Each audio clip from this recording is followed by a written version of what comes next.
All right, we'll get started. Sorry for the technical difficulty. Something weird with my screen sharing, not going into slideshow mode, but we'll begin. So thanks everyone for joining. Hopefully you can see my full screen. Welcome to our USAPECS webinar, an introduction to Arctic disaster risk reduction. We're really excited to be here and to give an introduction to one of our partner organizations called ArmNet, which you'll be hearing a lot about. So I'd like to first just go over our webinar code of conduct and read it aloud. USAPECS wants to create and foster a welcoming, safe, productive, and inclusive environment. All participants are asked to remain respectful of others' thoughts and opinions and keep an open mind throughout the meeting. If at any time you have any concerns, we encourage you to reach out to one of our meeting coordinators. Please type all questions and comments you have into the chat feature. Moderators will communicate them to the speaker after the presenters are finished speaking. We ask that you remain muted at all times to reduce background noise. And so who is USAPECS? Well, we are the United States members of the Association of the Polar Early Career Scientists. We're an organization that really fosters around early career scientists in the polar world to stimulate interdisciplinary international research collaborations in outreach and education. You can find us on our website or find us on social media. I'll also put a note that we're actively seeking new board members for the next term, which will begin in the next month. So I will post a link in the chat if you're interested in joining USAPECS and our board to participate in some of these activities.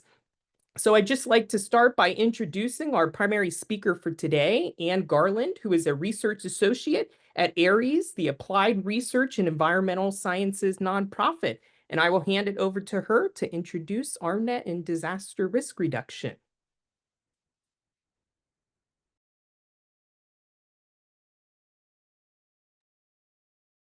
Welcome, everybody. I'm Ann Garland, and I want to thank USAPECS first for allowing us to start having these webinars. I think we're going to try and do these annually for the USAPECS and any other friends who would like to join. Zach did a wonderful job of advertising for us this time. And I have been working with, I guess, Zach and Olga for about a year, trying to figure out how we can include USAPECS into the ArmNet network. So I just wanted to give a shout out to them for being so helpful and helping us spread the word about ArmNet and Arctic disaster risk reduction in general.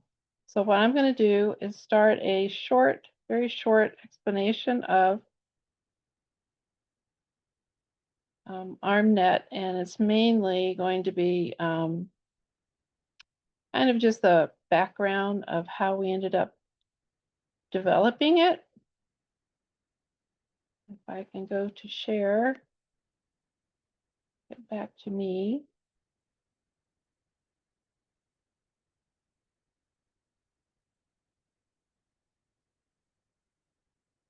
Okay.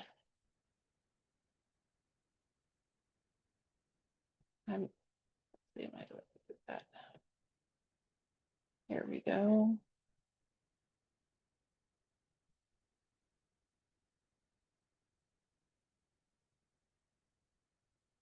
So many steps to get this thing to function. Do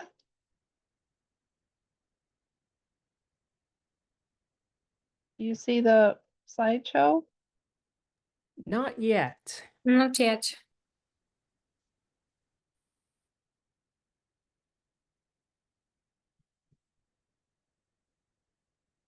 Now you should, yes? Yes. Okay, good. Sorry, I'm going to be doing the co-hosting, so it'll take a little time. I think there's a lag time. I'm up in Utqiaġvik, Alaska. So it might take a few seconds, everybody, for things to function properly. So I apologize. So this just gives a background of who all has been part of ArmNet from the initiation of the team back in 2015. And it grew out of a experience working with the North Slope Borough's Office of Emergency Management, who I still work with up here, and I come up every summer. That's why I'm still here, and do hazard science research on their behalf and guided by them. So back in 2015, these were the folks that I was working with in that department, Hina Ilione and Frederick Brower, and they totally understood my query to them. I'm always guided by whatever research I do, whatever we develop. It's I'm guided and directed by what they want, and I bring them things. And I brought this to them because it was an extension of something I'd already worked with them on called multi-jurisdictional cooperation through a Center of Excellence for Homeland Security that I had been a part of for over 10 years. And that's how I ended up in Utqiaġvik in 2007. So it was, how do we bring all this wonderful networking capabilities across regions in the Arctic? There's plenty of, we realize that there's, and they realize that there's a plenty of top-down bureaucracy related to emergency management, but not so much the horizontal networking across regions. So that's how this was created and developed out of a discussion with the North Slope Borough. So what we did is we applied for funding and we started a feasibility study, but this is the group that was part of that whole effort at the beginning. By the way, if anybody has any questions while I'm talking, can we just take the time to answer? I want this to be interactive. I don't need to be preaching. So if you have a question and you want me to back up or repeat something, please let me know. So this just gives a little bit of the goals that we started out with and we're still pursuing. It's the effort for funding for this has not been, it's been, what do I say?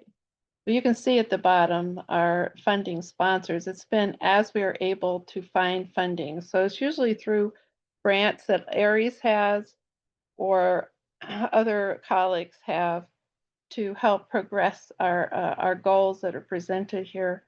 I don't know if many of you have ever worked with emergency management, but a lot of the work that you do, a lot of the ecological or social, probably social science as well, can have a useful applied aspect to it, to emergency management. So I initially started just trying to network with whomever who was doing anything related to, could be linked to hazard research. So there's always been an effort to try in emergency management to go from research to practice. But as you may or may not know, most budgets in emergency management offices are not that robust. So they're using or trying to catch up most of the time on what kinds of hazards they're dealing with and information they can gather to help them make decisions. But there's a lot of gaps.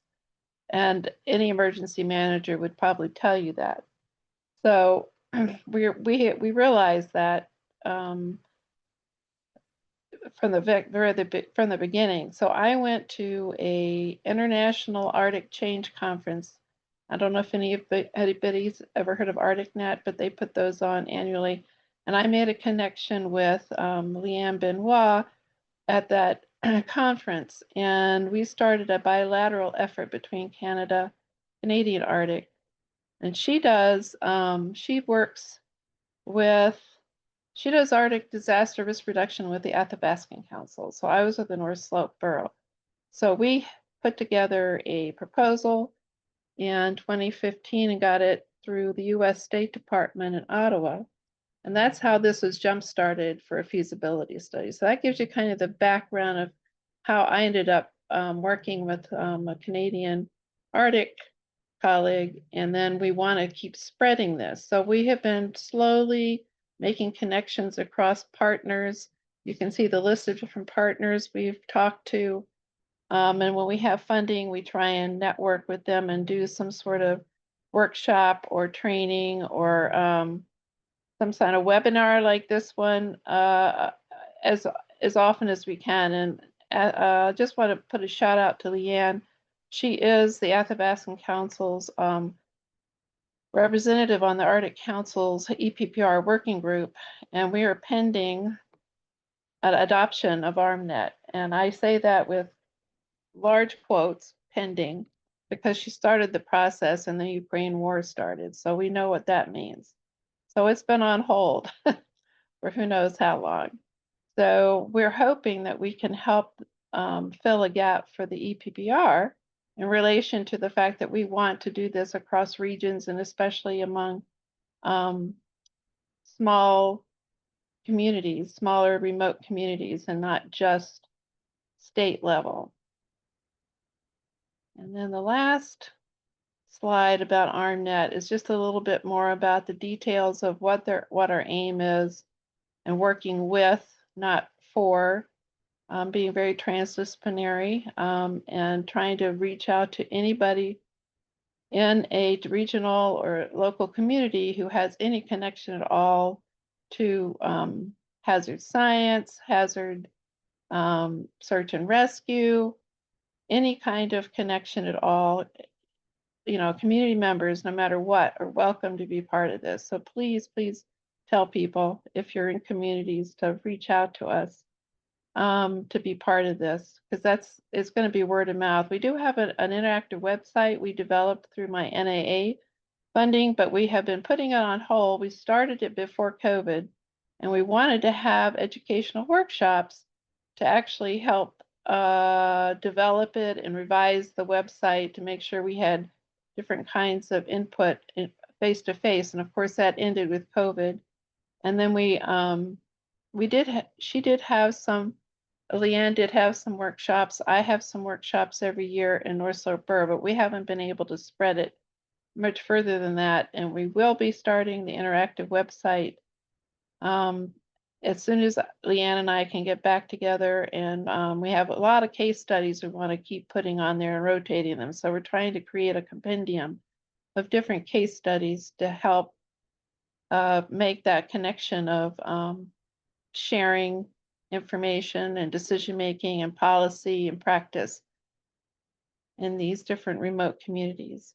This is just a webinar itself is an example of what we're trying to do when we have those opportunities, is to try and bring that network connection. And I think you all can read the rest of the slide. I'm not going to take a whole lot of time up just reading the slide, but if anybody have any questions about this slide or anything we mentioned, I'd be glad to answer before I move on. Anybody? Everything's okay? You got it? Thumbs up. Everybody understands what the purpose of our ArmNet concept is. Great. And if you guys want to participate or provide some examples for the website, please let me know. All right. I have a raised hand. Yes, Sean.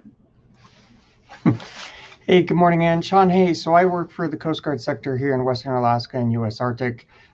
Good relationships with Scott up at the Borough, with Hina and Stephanie over at ICAS, and understand it is a team effort to really strengthen resilience and understand the risk environment that is up on the North Slope. I think, have you reached out to DHSEM and tried working with either their thyra coordinator or their resilience team in trying to build some momentum with all the great work that you're doing? No, but if you email me, I would be glad to do so and copy yourself. I worked for DHS for over 10 years at a center of excellence. It is now an emeritus center. So it was from like 2006 to 2016. And I was active with ADAC. I never was funded by ADAC, but I've been on that side of the house with the Coast Guard, is that R&D aspect. But whoever in DHS, things change, right? It's constant. And I apologize. DHSEM, so the Division of Homeland Security and Emergency Management, the state EM agency, Yes. and so they have a team of about 62. But definitely would love to get your efforts plugged in and build some synergy. I think we have a huge state with a lot of need, and it's hard to connect the appropriate champions to make sure we resource it with what we have. But happy Yes. to talk with you offline and applaud Yeah. all of the great work you're doing. Yeah, I have been working when I have done DHS EM connections through the Emergency Management Office in North Slope Borough, but not directly. All right, so let's move on to our first panelist, and it's going to be Ilan Kelman, and he's done a nice little video for us. So let me see if I can get to that. Let's see, I need to go back to me.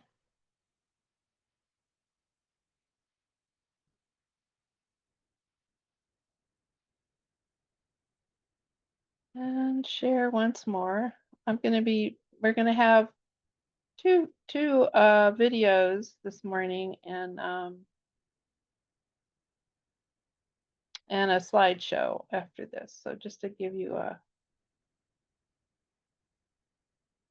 what's gonna happen. Okay. I am sharing. Do you all see anything yet? Not yet. Not yet.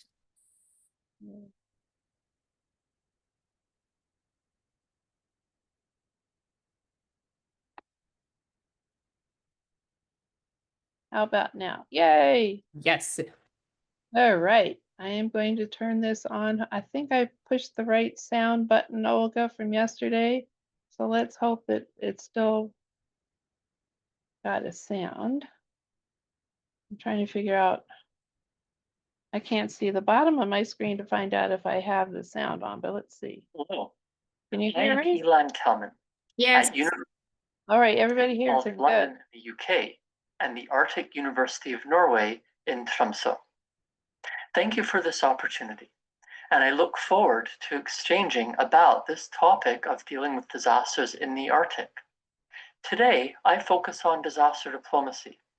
Much of the theory and background comes from this book which I wrote called Disaster Diplomacy, yet there is not much about the Arctic in this book.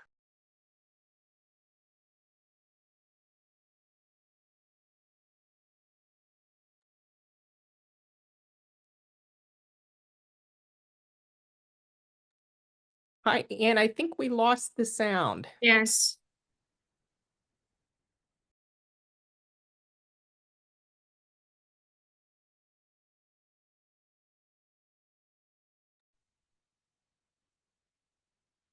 Diplomacy is on that website, disasterdiplomacy.org, and all my content.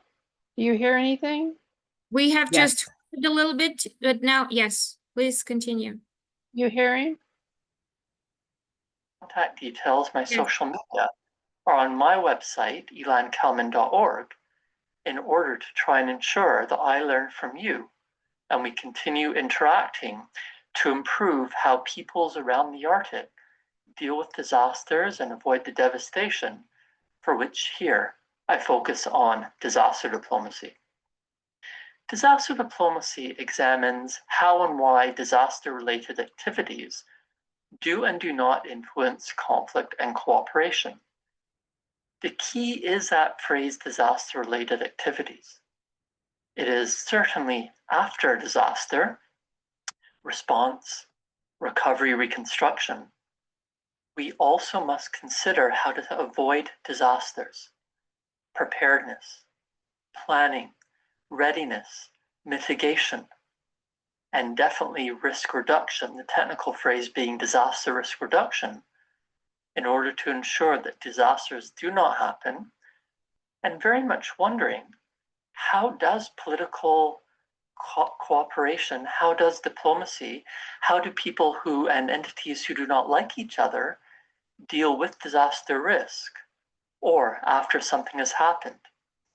The sad reality is that across so many examples, dozens of all types and forms and locations, we show that formal disaster-related activities have not yet been shown to create new diplomacy. Disaster-related activities can and do catalyze cooperation, peace, diplomacy. They spur on, they influence, they push forward. as long as these activities had a pre-existing basis.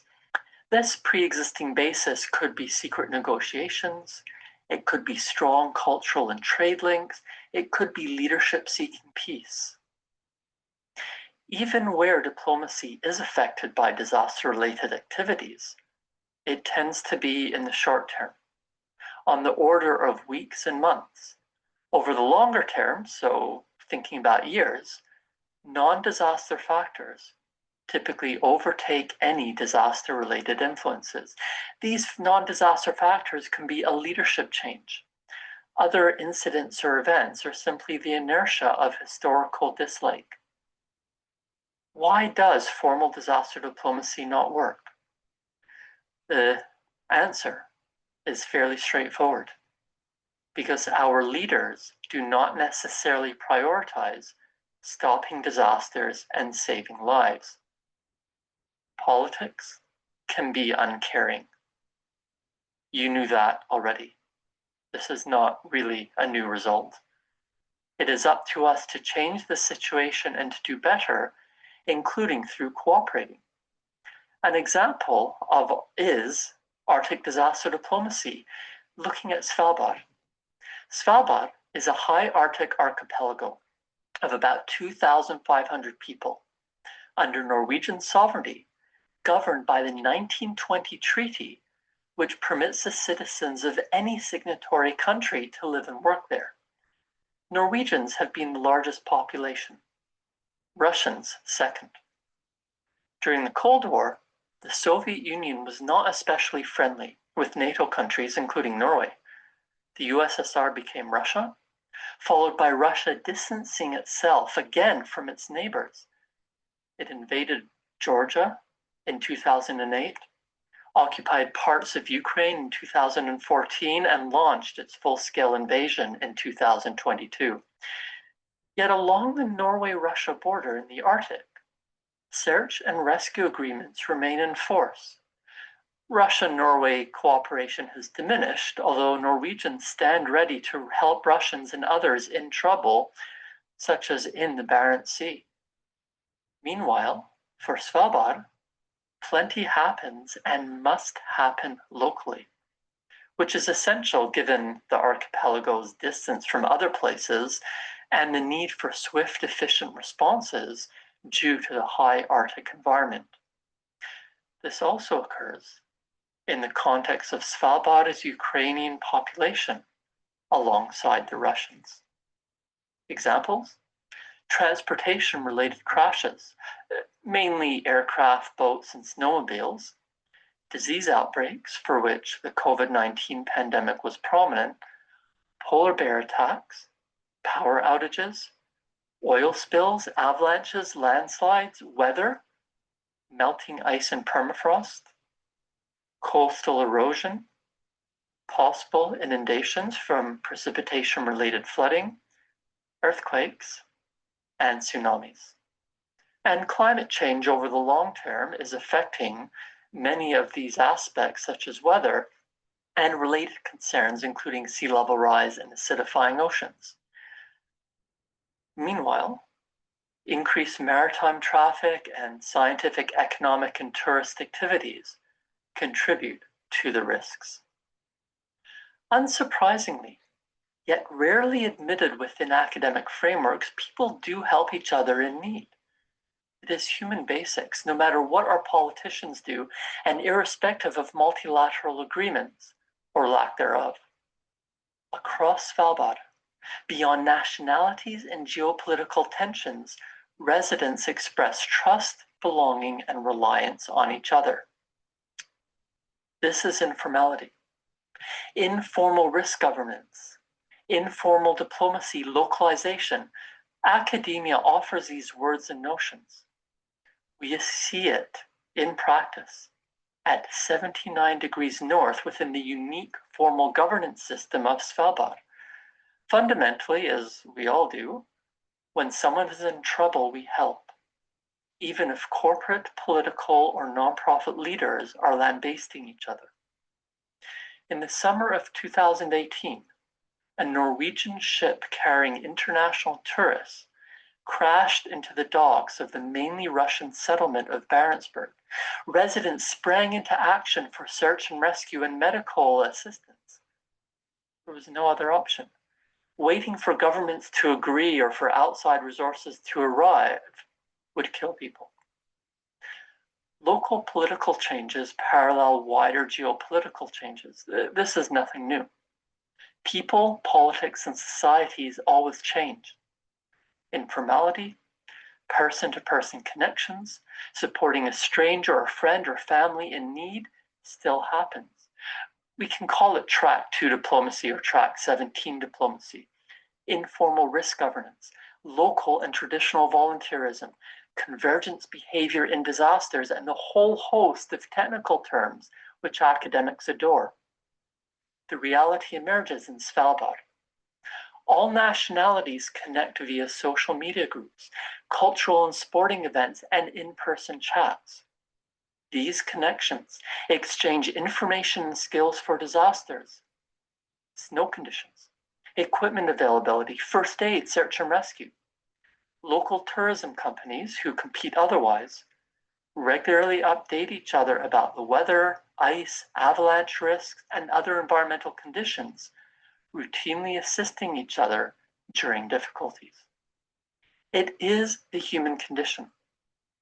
Irrespective of labels such as the Norwegian capital Longyearbyen or the Russian settlement Barentsburg, residents involved in day-to-day disaster-related activities, which means everyone is part of living in the Arctic, are hard-pressed to pinpoint a boundary dividing people. This does not mean that their cooperation scales up into peace treaties with Russia. While formal governance typically avoids disaster diplomacy influencing other actions, including around the Arctic, the people of Svalbard use informal, unlabeled, local disaster diplomacy every day to stay safe and to create their own community. Perhaps academia could learn from it to resolve and avoid our own petty disputes. Thank you.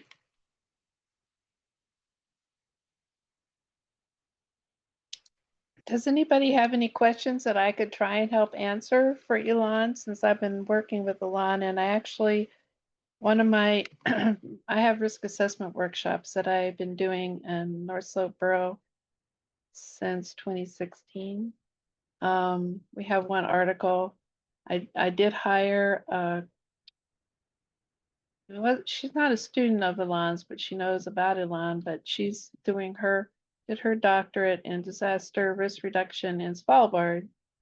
And I hired her to do risk assessment workshops in Svalbard as well for to compare with the work that I've been doing here in the North Slope. So I have I don't have a lot of details about Svalbard, but I can try and answer some if anybody has any. Has anybody ever heard of disaster diplomacy before?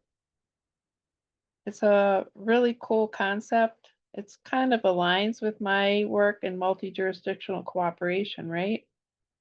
So it's got, I guess, different ways of knowing, I guess, about it. Well, if there's no more questions, I'll move on.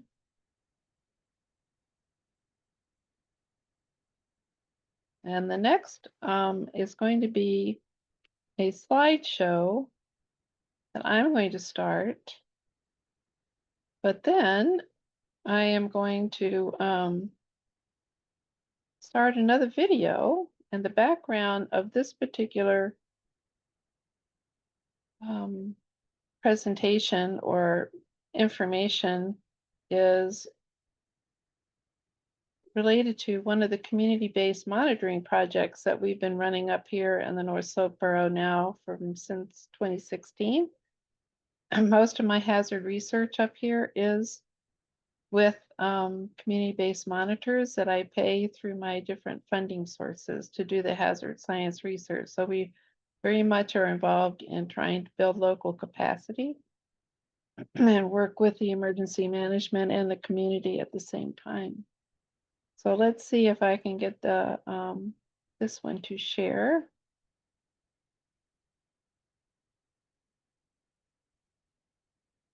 And I will start talking. And this particular presentation was done, there we go,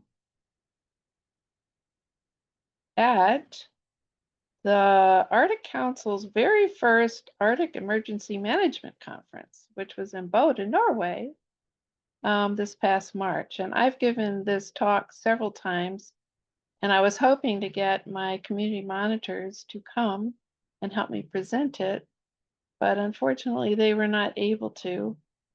So what I had them do was actually video themselves giving the presentation. So they were actually at the conference virtually in that way. And we were in the room, they put me in the room that had the live telecast going on. So it was really, really cool that we had community monitors live in Bodø for that conference. And it happened to be Jasmine, who is a high schooler. So you're going to see her talking through most of this slideshow after I start. Yes, Zach? Hi, Anne. Before we begin, I just had one question from the chat about disaster diplomacy. I thought I'd read aloud before we move on to the next Sure. topic. So the Yes. question is, for disaster diplomacy, has there been any goal overlap with the establishment of protected natural areas for either research, resource extraction, or heritage biodiversity conservation? Overlap. You mean as far as disaster diplomacy being applied to those different types of situations? Is that what the question is? Yes. Okay. That you would have to ask Elon. I do not know that answer. It's a very good question, though. And if you will just, I know I have my email right here on this slide. I have Aries Nonprofit. You can send me that query, or actually, if somebody who asked that query could put their email in the chat, Zach, I will make sure to connect them with that question with Elon. Great. That, Thank you. yes. Very good question. Just backing up a little bit, emergency management is all hazards. It's not just natural. So there is in the U.S. It depends on the country. I have to say as to what overlap there might be, but in the our system in the U.S., since this is USAPECS, is that emergency managers have to also deal with environmental and cultural resource impacts or preparedness. So it's very broad. So I don't know if that's true in all countries, but in our country, emergency managers have a whole host of sciences and social science and operations. And I mean, it's a mammoth job to coordinate all of this. So the purpose of this webinar is really to raise attention that emergency managers can use any help we can possibly give them. So please reach out. It's a relationship building effort, as is all things when you're dealing with local communities. But this whole webinar is to try and encourage people to use whatever they're studying and see if it can be applicable to all hazards. So speaking of all hazards, this is the group of folks that are part of this project with the North Slope Borough Office of Emergency Management. And I started this program, I call it a program, Historical Ecology for Risk Management. And then I've always had youth sustainability as part of it. So it's kind of got the acronym HERMES. And and this is pretty obvious because I have a high schooler who's been doing this project for her since, I guess, let's see, I think she started this in middle school. But anyway, so the concept of applying historical ecology is very broad, but I bring that to your attention because I wanted to emphasize the theory behind a lot of what I do, coming from historical ecology. And just real quick, I just wanted to do this slide for who Aries is real quick. This is just our mission statement. As you can see, we're very much focused on looking at project-based and place-based research and how we can apply it with different partners and community-based decision making. And this was the abstract of the basic abstract behind the theory of historical ecology. It follows a lot of the convergence and transdisciplinary themes that we have today in the Arctic that are emphasized. And it's also very much oriented toward participatory action research and very integrated, as I said, across all kinds of different, I say, historical sociological systems. Not many people have applied it to hazard mitigation. It's mostly used for, as I say here, ecosystem services or environmental conservation. I'm an archaeologist by training, yay. So it's historical ecology kind of grew out of an archaeological perspective. So it's always got a long view to it. And what I decided to do for the North Slope Borough to try and make sure I included the youth and how they are being taught to see the world, I asked the North Slope Borough School Department if I could use their Utqiaġvik learning framework as a model for my historical ecology model for emergency management or risk management. So this is how that translated from their Utqiaġvik learning framework, which was at the bottom of this slide. I don't know if anybody's familiar with that, but it's on their website. It's a really great resource. I have a little video about it. And so I translated it with the help of my community monitors about what kinds of things we should include in it. And then lastly, this slide is just a list of all the different projects that we have running right now or have had in the past under Hermes. And we're going to be talking specifically about the Tundra Green Engineering one today. But if you're interested in any of these other hazard community-based monitoring projects that we're doing about erosion, harmful algal blooms, please let me know. I do archaeology related to salvage archaeology and threatened sites from whatever hazard. In this case up here, it was coastal erosion. I helped with Walakba with Ann Jensen for a number of years. Anyway, if any of those ring a bell of something you want to know more about, please let me know. And now I am going to start. Let me stop first and ask if anybody has any questions about that little background and context before I put on the next video of Jasmine. I'm not seeing any questions, but we have several participants providing introductions to themselves and really looking forward to connecting with you, Anne, on hearing more about these efforts after the webinar. Great. All right, well, let me get this done so we can go to a Q&A. Let me stop sharing this. And head for Jasmine's video.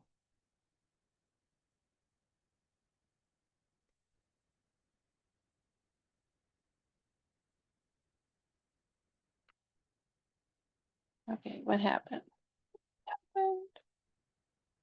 All right, where am I? Bad when you have lots of windows open, right? Trying to figure out where you are. Okay, I gotta pull this one up. Sorry, didn't have her video up yet because I had Hi everyone, my name is Jasmine Bishop-Karma. I am a high school student. Did you all hear that? Yes, we can hear, but not see it yet. Okay, let me hold on until it catches up.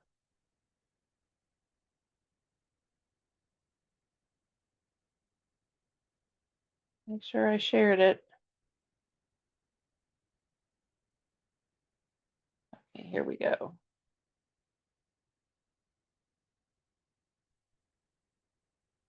Now do you see it? Nope, not yet. There. Ta-da! Yes, thank you. Okay, here we go, Jasmine. Hi everyone, my name is Jasmine Bishop-Karma. I am a high school student and citizen scientist, and today I will be sharing our ongoing research on tundra engineering and its potential role in reducing coastal hazards here in Utqiaġvik, Alaska. Our study is divided into 4 phases. We began by observing berm and beach erosion while identifying native tundra plants that might help stabilize these barriers, and over time our research has expanded to include testing plant growth, soil stabilization, and strategies for long-term sustainability. To understand why this research is so important, let's look at the challenge that we're facing. Berms are man-made piles of sand placed between the beach and the road to prevent flooding. They are our first line of defense against our ocean storm surges. However, over the last few years, they've been eroding at an alarming rate, often washing out with even moderate storm activity, leading to high maintenance costs for the North Slope borough. This erosion is driven by a combination of Arctic Ocean activity and human activities as well. Because these berms are built using inland gravel pit material, or gravel, sand, and silt all mixed together, they are highly vulnerable to degradation, and keeping them intact is costly, but essential to protecting our community. This brings us to a key question. Can native plants help stabilize the berms?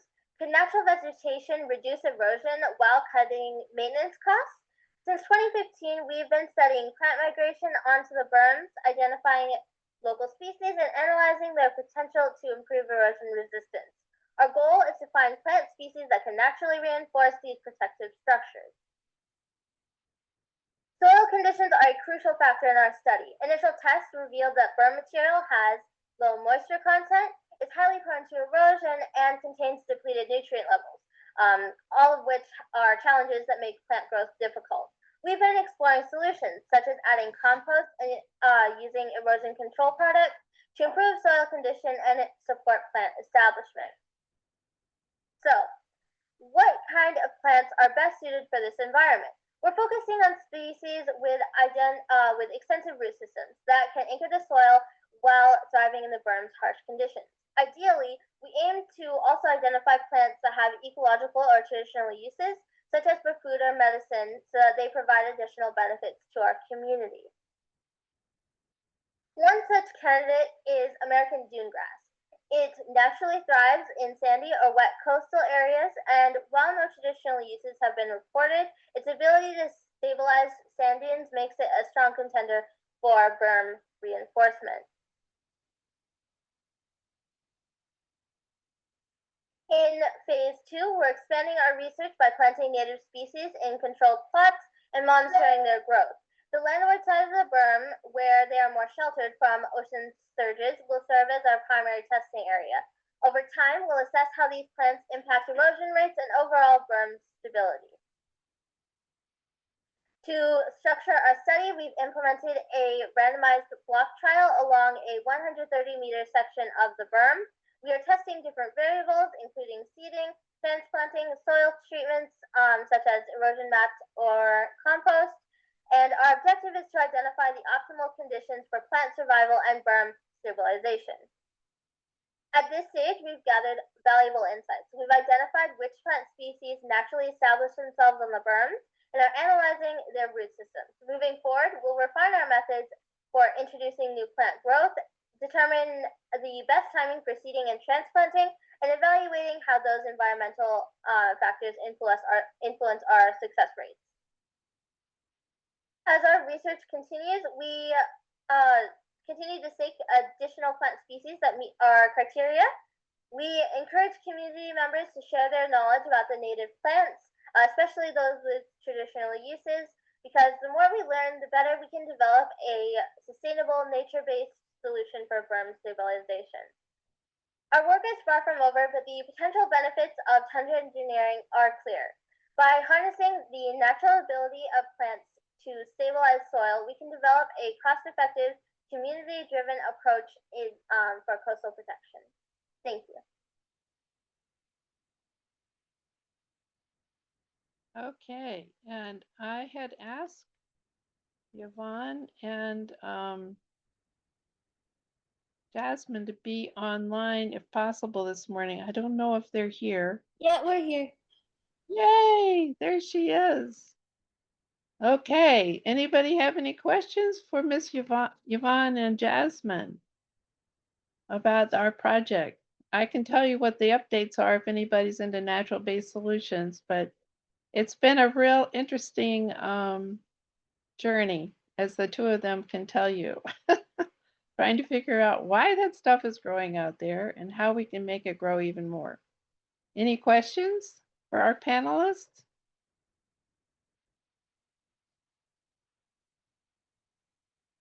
Has anybody ever done any natural-based solutions that are participating today?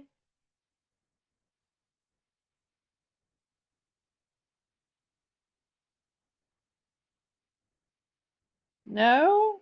No questions? You guys can see them, right? Oh, here's Mike. Mike has a question. Yes.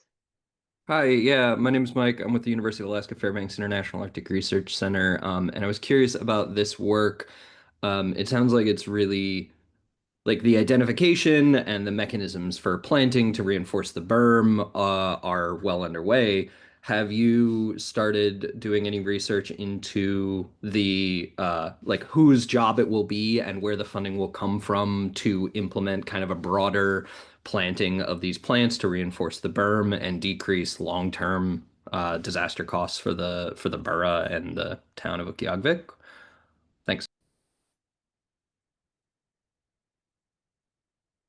Did you want to I'll take that let- question, or did you want us to try and answer Oh, it? no, you guys go ahead. You're the residents, so you all have a, what do you call it? The pocketbook for the borough to do this is totally in your ballpark. I would say we haven't done that yet because we wanted to make sure we had a scalable solution to offer them, and then we would move from there. But yeah, that's an excellent question because obviously it's totally dependent on whether or not the borough is able to scale it up and make it something that's doable. So yeah, Yeah, so, but the fact that we're on partnered our radar. right. The fact that we're partnered with a department and I have to say every year that I go, there may or may not be the same person in the emergency management office. In fact, right now they have nobody actually hired. So the persons that I'm working with, I've worked with in the past is a risk manager. And I also work with Port Authority. So, because it's obviously related to also the seawall. So I work with the Port Authority person in charge of the seawall that's being built. I don't know if anybody on the call knows, but the infrastructure bill Congress passed to have a 5-mile seawall built up here. Of course, that was post us starting this project. So we're going to continue with the project because it's going to take 10 years to build this thing or longer. And so that, whatever we can learn can be applied in many different ways. Let's put it that way, right? So that gives you a little bit of background and context of how we are making sure. In fact, I work with Public Works.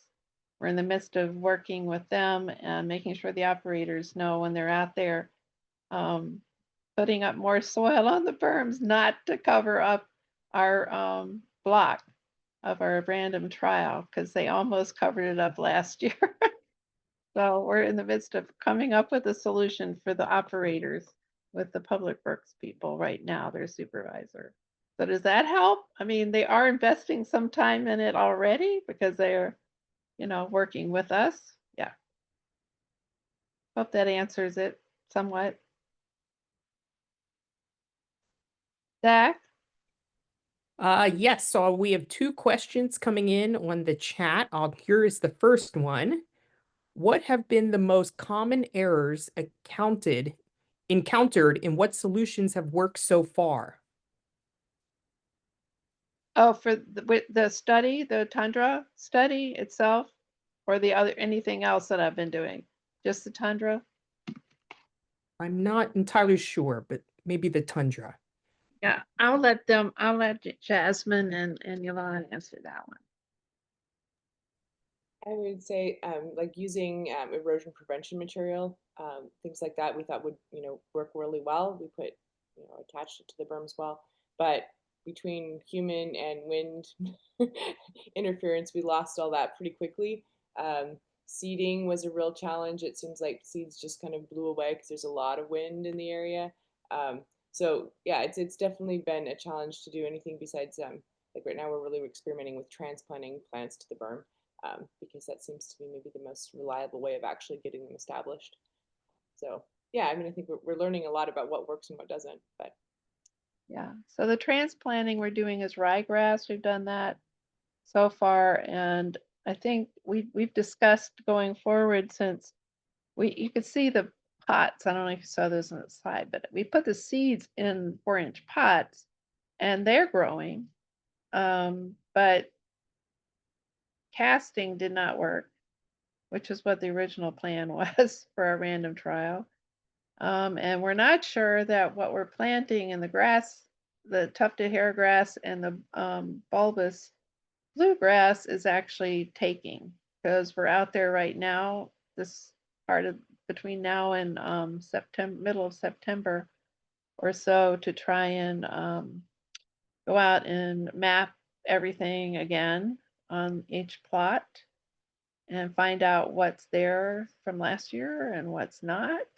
We're still in the process. But next year, I think we've found some other types of plants growing, like needle leaf sedge. What else did we decide? There was some fescue that we found, and the bulbous bluegrass that's naturally growing out there. I found another source for them.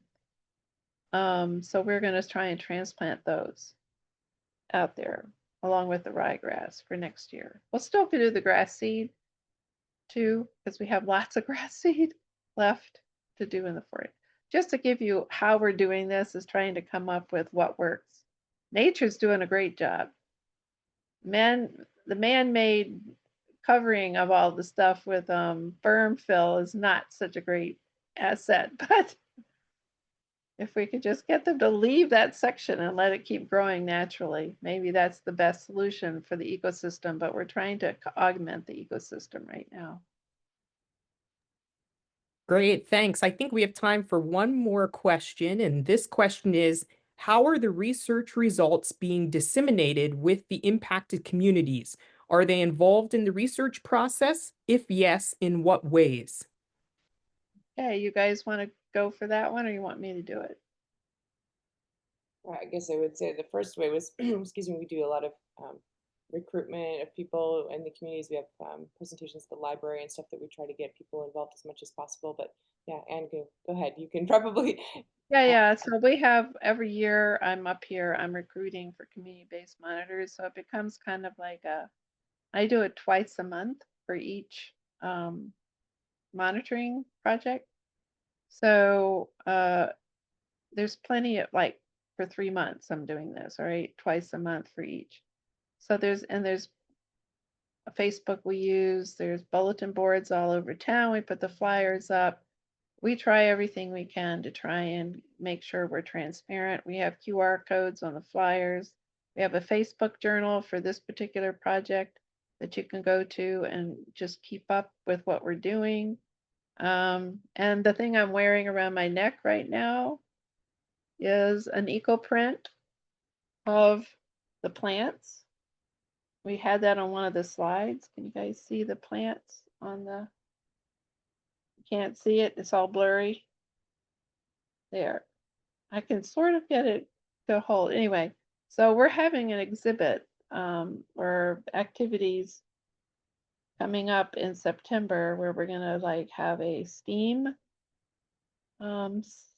offering for folks to come in and see all these things we've been making using eco art on upcycled materials like wool blankets and silks and stuff like that, and do some activities with the plants themselves.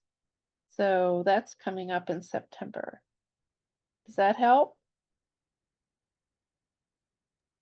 Yeah, that's great.